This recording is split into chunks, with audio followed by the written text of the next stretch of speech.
Hello, welcome to another episode of Namtaro Talks. Today I will be talking about two sports teams that I relatively grew up with, the San Francisco 49ers and the Golden State Warriors. So, you already know, 49ers football team, Warriors basketball team. Yes, truth be told, there are several topics that I've been sitting on for a while, and this is one of them. So, I gotta light a fire on myself to get the ball rolling with cranking out, talking about these topics. So you may ask, why am I doing two teams into one episode? Okay, no one's really asking that. Well, anyways, I'll just tell you. I am not the biggest sports fan. I'm not really consider myself a sports guy, but I do know some sports. And these aren't the only teams I know about. I know teams and players in general for football and basketball. Or sometimes a little bit more or less at different points in my life.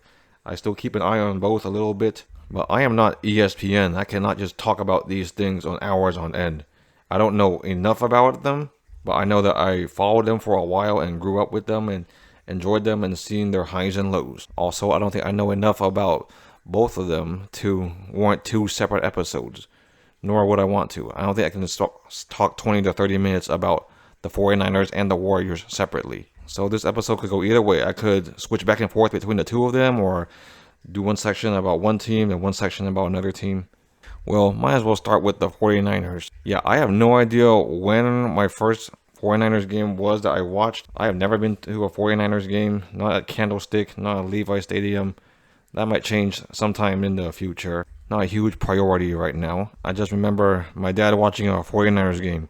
I don't think he's even that huge of a football fan, but he was curious and he watched the 49ers with the red jerseys, red and gold jerseys. It was the mid-90s or late 90s, I forgot. I just remembered that the quarterback was Steve Young, and he liked to run around a lot. And there was a really good wide receiver named Jerry Rice. Oh wow, a big, knowledgeable sports fan right there.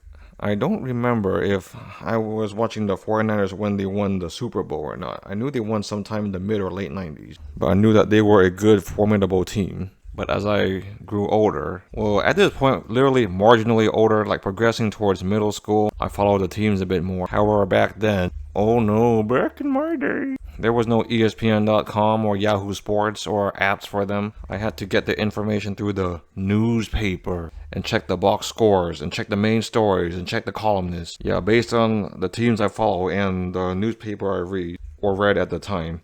You already kind of know where I'm from. Yes, I read the San Jose Mercury News with columnists and Killion and Ratto and Tim Kawakami. And it was fun to see the headlines. Admittedly, the 49ers went through a slump, a phase, where they weren't very good. Yeah, after Steve Young retired, which I believe it was due to too many concussions, there was the quarterback Jeff Garcia. And admittedly, between the 2000s and 2010s, it was a huge whirlwind of quarterbacks and coaches and other names. I don't even remember the exact order. I just know that they drafted Alex Smith in 2005, I believe. But then he wasn't very good, and he got hurt.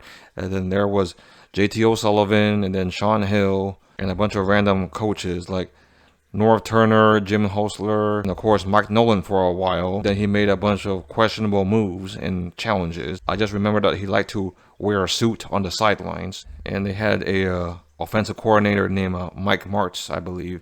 He was supposed to be some kind of revolutionary offensive guru and take huge risky plays. But of course, Mike Nolan was fired. Then they had Mike Singletary for a few years. And he was supposed to be a hard-nosed, no-nonsense kind of coach. I remember that one rant he had where he's like, you can't play with them. You can't win with them. You can't coach them. You can't do it.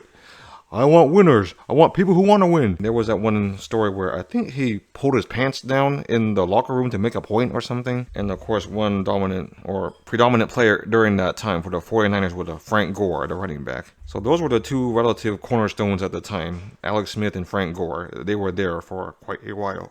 But of course, Mike Singletary eventually got fired. I don't know what other coaches were in between, but I know eventually we got to Jim Harbaugh. And that was when the 49ers began winning again. Because I know he was from Stanford, and he brought in his assistants from Stanford. And he reinstilled a winning culture for the 49ers. They had dominant records. They led their division. Though they made long runs into the playoffs, they unfortunately didn't win the Super Bowl. They lost the NFC Championship games a couple of times. They lost the Super Bowl a couple of times. Another player I remember and liked was Vernon Davis, old reliable tight end. But I remember the 49ers losing in the playoffs to the Falcons, then to the Giants, and of course one Super Bowl to the Ravens. And of course, sometimes there's clashes with the coaching staff and the ownership. And Jim Harbaugh eventually left. And then they promoted Jim Tomsula, who was not very efficient. Then he got fired. And they hired Chip Kelly for a year or two. And he was just unconventional and didn't really have a winning record or culture. Then he got fired. And now are we at the Kyle Shanahan era? Yeah, I think we are. I think we finally made it here. Okay, so I gave a very bad history of the 49ers. The thing about football, the thing about watching the NFL is that there are so many names and many names that you kind of remember over time or kind of stick with you, or at least there's some familiarity, whether it's the people on the team you like or other prominent names throughout the league. I remember names like Bryant Young or Ashley Lalee or Arnaz Battle. And of course I know the Kyle Williams guy that dropped the fumble 2 punt returns that lost us one of the championship games.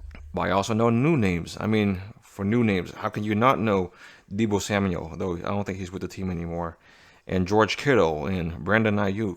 And of course, there was a reliable left guard or tackle named Joe Staley. Oh, he was cool.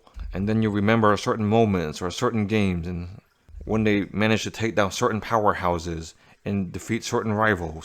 And with quarterbacks, you remember the return and resurgence of Alex Smith. But unfortunately, he was outcompeted by Colin Kaepernick, and they had to go with the winning hand. Of course, Kaepernick at the time was more dynamic, and they did the read option often. And it was the trend where the running quarterback, that trend was in, and he was good at that. Of course, there was the whole situation of him kneeling during the national anthem, and I understand the reasons behind it. But eventually, his play did not justify his off-field activities, and he was not with the team anymore. And then they went through their own round of many different quarterbacks until they traded up to get Trey Lance, but he never had a fair opportunity. And then they had the last man picked of the draft, the 256th pick, Mr. Irrelevant, being Brock Purdy, and he held his own and brought them deep into the playoffs, at least 2 Super Bowl appearances. Unfortunately, we still could not win a Super Bowl yet anyways. I remember when they beat Tom Brady in a game where it was heavy pouring rain. I remember them beating the Packers in a playoff game where it was at Lambeau Field in Green Bay, and it was really cold, like minus 15 degrees Fahrenheit, and they still won.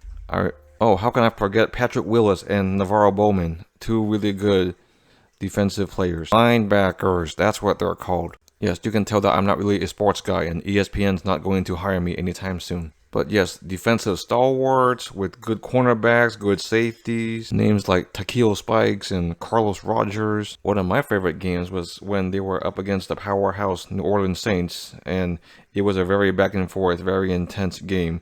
And then Alex Smith made 2 huge drives. One drive when he ran in for a touchdown, and then another drive where he threw it to Vernon Davis, who caught it for a touchdown right at the end zone goal line.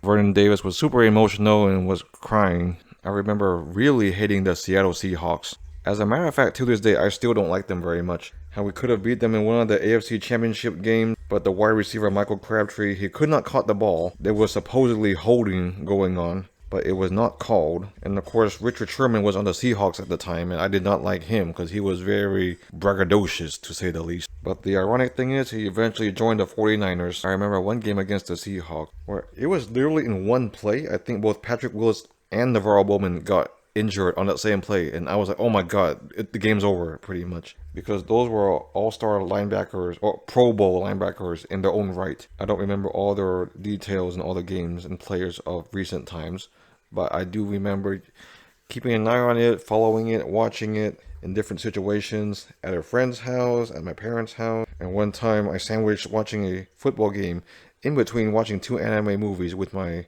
then girlfriend, now wife. And of course trying to teach her about football and lining up the players like coins and showing where the coins move at what times. I remember finding a 49ers shirt for $2 at a garage sale, but it was very representative of the 49ers. It was of the Jim Harbaugh era, and it had that one quote he used to say, like, who's got it better than us? Nobody. I remember saying that quote often when I was playing beer pong, but I ended up losing anyways. I remember rocking a 49ers shirt whenever the 49ers won, but over time I became a bit more emotionally detached, not just from the 49ers, not just from football, but sports in general. Yes, and this point I should have made later in the episode. I still enjoy sports, I still watch sports every now and then, I just don't follow it or care about it as much as before. Well, good thing about having an idea about sports is that you can kind of quote unquote bond with certain guys, you know. Yes, there are women who know sports, like sports, or women on ESPN, but sports is a relative, more masculine male talking point.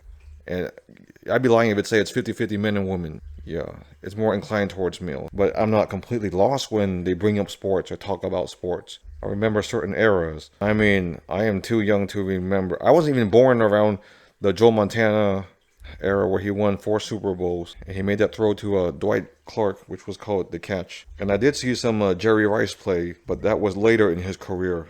I did go to Levi Stadium. The one time it was to watch a Coldplay concert, not for a 49ers game. But I went to the 49ers museum there, and I liked the life-size statues of the 49ers legends and the 4 Super Bowl trophies. I did not watch too much ESPN back then, but I remember when the sports debate format began to become more popular, especially with the show First Take, and back then it was with Skip Bayless and Stephen A. Smith, and I loved their debates, I loved their interactions, I loved the way they played off one another. I couldn't watch every single show, but luckily I could download the podcast of their debate and listen to it on my own time. But after a while, it got a little bit repetitive, if anything. And the show changed, the host changed, the vibe changed. But this is not really about First Take. It's about the 49ers for the time being anyways. I guess that they made me a bit more interested in watching sports and football. They gave me an idea of what's going on, the rules of the game, the offense and the defense, the different roles of the players, and the different roles of the coaches, the different coordinators, what owners do, what presidents do, what GMs do. And eventually, not just the 49ers, but the dynamic of the whole league as a whole. But it also taught me really how much to care, how much to emotionally invest yourself into it. I mean, props and kudos to people who are die-hard sports fans and have so much sports memorabilia and follow certain teams for decades on end. Yeah, that's not me. But there is a merit to sports. There's the skill and athletic prowess. I've never played football on a team, but I understand the practice and the camaraderie that comes with it. Well, maybe I'll get back to talking about football later, but right now it's time to move on to the Golden State Warriors. Of course, I would have to start this story by saying that I got into them when it was during the We Believe era. I believe that was during 2007, 2008. Where they made the playoffs for the first time in 15 years. Before that, I did not know much about the Warriors. I did not really care about them. All I know is I went to one Warriors game. I think I was in elementary school, and it was against the Lakers. Yeah, it was at Oracle Arena in Oakland. And I rooted for the Lakers. I didn't know any Warriors players at their time. All I know was Kobe Bryant and Shaq. And of course the Lakers won. Yeah, but the Warriors We Believe era, I was like, wait a minute. I totally forgot that we had a basketball team in the Bay Area. And they're doing good. They made the playoffs. I didn't just watch the playoff series. I think I watched a couple games leading up to it, or I was following the news. Well, you read the sports column with football news. You inadvertently consume some basketball news too. I believe the Warriors' record that year was 42-40, and they were literally one game from getting into the playoffs, and they won that last game. Of course, their first matchup was against the Dallas Mavericks with Dirk Nowitzki. The thing about sports, like I say, you get to become familiar with a certain cast of characters and a bunch of names. I remember Baron Davis, Steven Jackson, Jason Richardson, Matt Barnes, Monte Ellis, Michael Petrus, Andres Biedrins, of course their coach Don Nelson. It's just the ways the guys played. It was cool, you know? They had that swagger with them. They came in with very low expectations. The Mavericks at the time, they were a juggernaut, and Dirk Nowitzki, he was considered one of the best players in the league at the time. The Mavericks were expected to dominate the Warriors, but the Warriors held their own. Yeah, I think they were undersized too. But then again, the Warriors are always undersized, like the entire time I've been a Warriors fan. But the players, they made their threes, they made their dunks, they made their assists. They're in the right place at the right time. They played fearlessly, confidently for each other. I don't remember if I watched every single game. I remember the games I did watch, how the arena was so loud, so spirited with those big yellow shirts with the big bold letters "We Believe" printed on them. I remember one time Baron Davis made a half-court shot to end the half, and Steven Jackson did some kind of spinning assist from the three-point line to someone cutting to the rim. And when the Warriors won that series, I did not realize how historic it was at the time, because this was a franchise that was perennially in the dumpster, with a terrible owner in Chris Cohan, who was cheap and made bad moves. But whether it was the beginning or foundation of something new or just one fleeting moment, I was there for it. Of course, in the next round, the Utah Jazz was a bit too much for the Warriors to handle, especially with Darren Williams, Carlos Boozer, Andre Kirilenko. But of course, who can forget the iconic dunk Baron Davis did on Andre Kirilenko? Yeah, the Warriors lost that series 4-1, but in that one game they won, they were up by like 20-something. And Baron just dunked on Kirilenko towards the end of the game just to capitalize on that. But of course, the Cinderella story was over for the time being. So I was like, where did they go from here? Then I find out they traded Jason Richardson, and they bring in a whole bunch of random nobodies. And the next few seasons after that, people got injured up and down. Yeah, Baron got traded. Steven Jackson got traded. Beardrins couldn't shoot free throws. Monte Ellis was young and up and coming and a high volume scorer, but unfortunately he never made the All-Star team. And one time he injured his ankle from a moped accident. So that set the team back even more. Unfortunately, that's the nature of sports. And that includes for football too.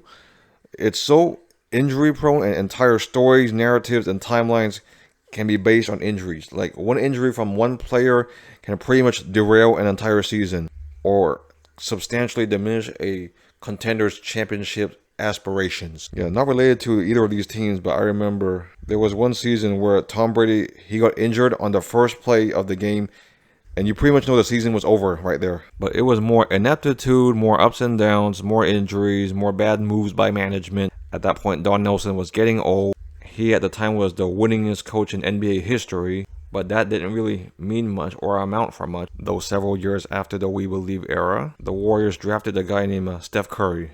Have you heard of him?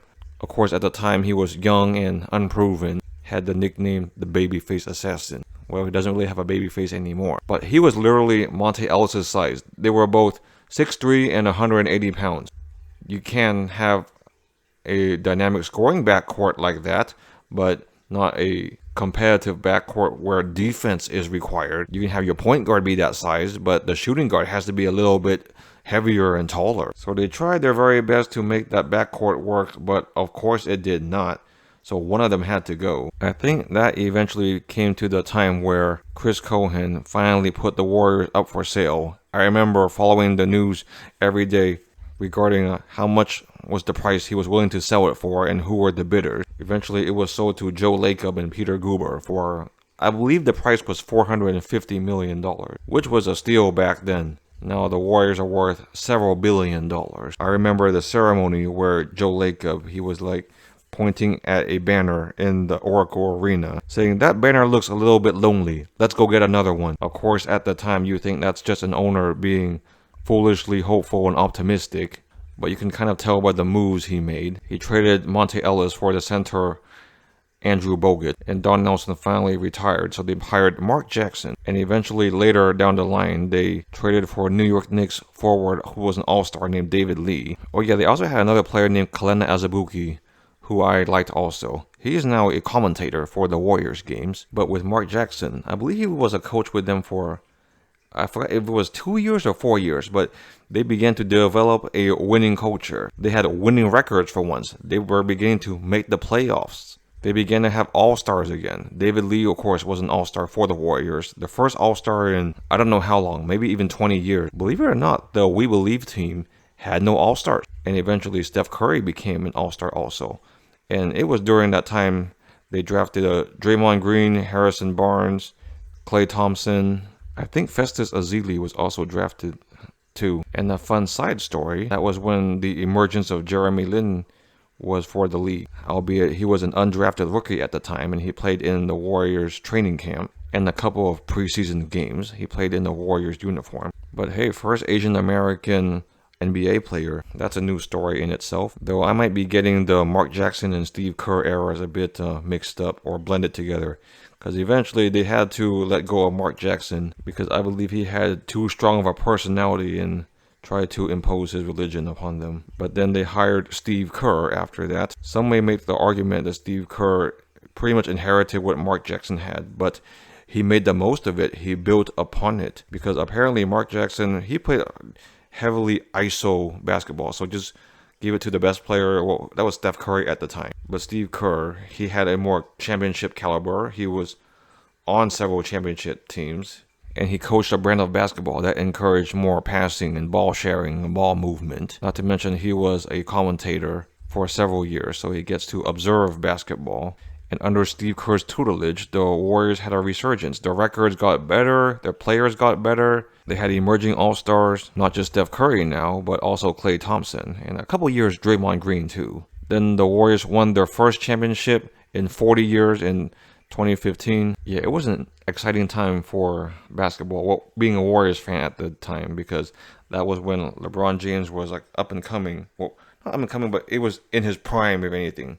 At that time, he was with the Miami Heat. Oh shoot, never mind. I got it confused. He was back with the Cavaliers again. So they met with LeBron James several times in the playoffs.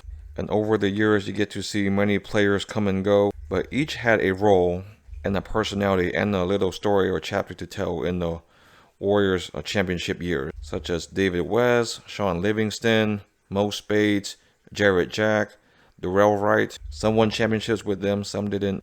Pat McCaw, Quinn Cook. Yeah, it wasn't with this era, but the Warriors had Marco Bellinelli, this one Italian guard. I liked him at the time, but they had to trade him, of course. Even JaVale McGee, the Shaqtin' the Fool center, but he found a new role with the Warriors. But things really changed when Kevin Durant, one of the best players in the league at the time, who the Warriors beat the year before, was a free agent and chose to sign with the Warriors. I always tell the story that I was hiking with my cousin and then we found out that news and we were pretty much like cheering and like in the middle of the hiking trail. But yes, with the addition of Kevin Durant, the Warriors won 2 more championships. I think there was one season where they had the best record of all time in the NBA. Oh, can't forget Andre Iguodala. He played a prominent role with the Warriors during their championship years. But unfortunately, you come crashing down to reality, and it was unfortunate. Drama ensues, usually caused by Draymond Green. Yes, Draymond has a defensive IQ and a strong basketball IQ, but it's kind of due to his fault that the Warriors didn't win more because he got themselves suspended. So the Cavaliers came back and beat the Warriors for a championship one year. And then he got into it with Kevin Durant, saying like, "We don't need you here. We won before you came here." Something like that. Not to mention, he's always like hurting people and committing flagrant and technical fouls. I admit I had a Draymond Green jersey shirt at one point, but I think I lost it or I gave it away. I don't really care for it anymore. I mean, he's still a good player and he has a role on the team, and I'm grateful the Warriors had him at one time. But you gotta take the bad with the good, unfortunately. And unfortunately, it came to an end when the Warriors were facing the Toronto Raptors in one of the finals. Kevin Durant got injured towards Achilles. Thompson tore his ACL in the next game, and at that point, it was only Steph Curry, and it was way too much for him to handle. So the Warriors lost another championship. Kevin Durant, he was not comfortable with the narrative anymore. He had 2 championships, but he wanted to win a championship on his own team when he was the main star player, main leader. So he was traded to the Brooklyn Nets, and of course Klay Thompson was going to be out that year. So all that was left was Steph Curry and Draymond Green. But the ensuing season, like, they weren't very good, and I think both Steph and Draymond got hurt at some point.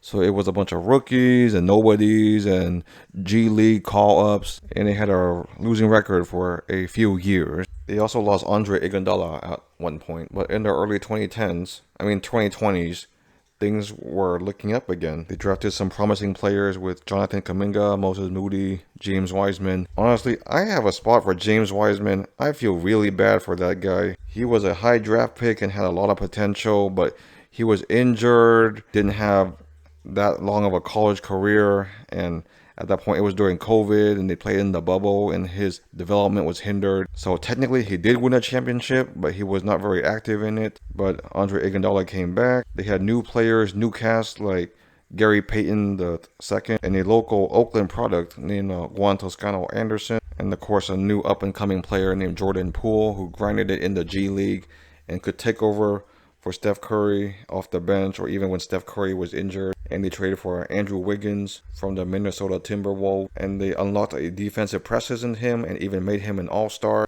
Thus, they won another championship. As of this episode, in 2025, the Warriors are recently out of the playoffs after the second round. They made a trade for Jimmy Butler, and they had a resurgence in the second half of the season. But unfortunately, due to injuries to Jimmy Butler and Steph Curry, they could not make it very far. I think one thing I like about sports or basketball, well, in general, I like young teams, up-and-coming teams, and local teams. I am not a Sacramento Kings fan, but I was rooting for them when they were on the come-up, when they had a winning season and placed at a high seed in the playoffs that one year. But they were matched against the Warriors in the first round, which made the playoff travel a bit easy and took it to 7 games, and the Warriors won. But it was still a fun series, a still exciting series. 2 local teams, Northern California. And over time, you come to realize the dynamic that even young teams with great records, with up-and-coming players, they were at a huge disadvantage against veterans who have been there before, who have been to many playoff appearances or even won several championships. So you have to be really good in order to contend with the old guard or eventually beat them. So to be the man, you gotta beat the man, pretty much. Regardless, I am grateful to be a sports fan and a fan of these 2 teams that I follow. Of course, the 49ers haven't won a Super Bowl yet, but they've still been competitive. They've still been interesting.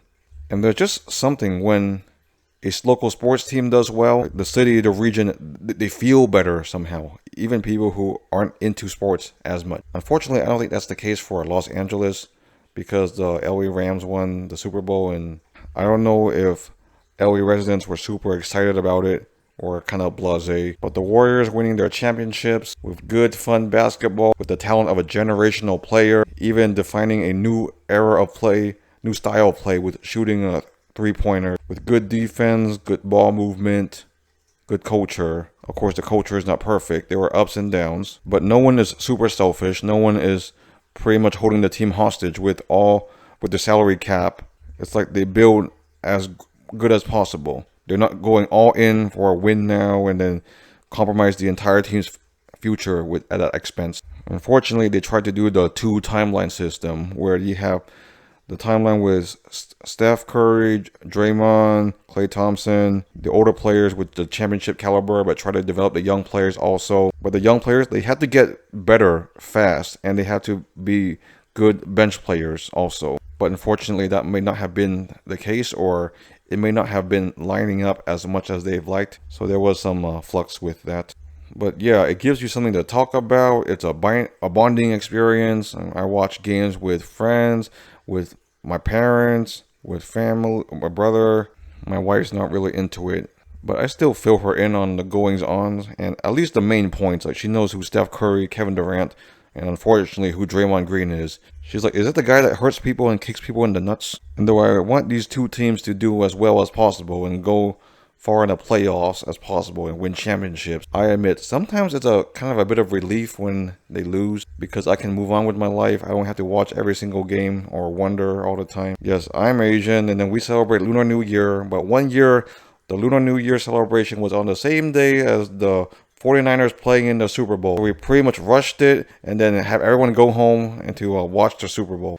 Yes, we probably could have watched it together, but everyone had their own plans. One thing I count my blessings are that these teams, they had a relative resurgence. They may change ownerships or change management, or the owners have a change of heart or reform their ways. They're not perpetually bad or perpetually dysfunctional. That causes heartbreak for fans for literally decades at a time. To me, sports teams are something you keep an eye on, and it's fun to follow, but personally for me, it's not something I would fully believe in or conflate my identity to it.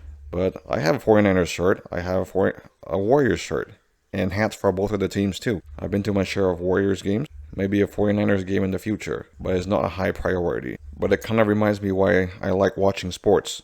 Of course, the athletic prowess, the stories, the characters behind it, not to mention the bonding experience and talking points with family, friends, I admit I still check the box score for both of the teams. That's one way to familiarize yourself with the names. But like I say, you gotta do things in moderation.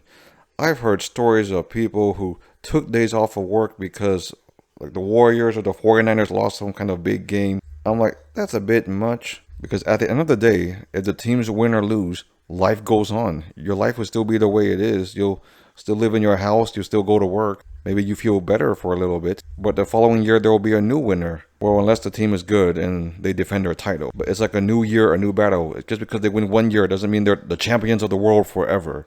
But sports, it keeps the world going. But it's interesting nonetheless. Well, anyways, that's concludes today's episode. Thank you for listening, and I'll see you next time.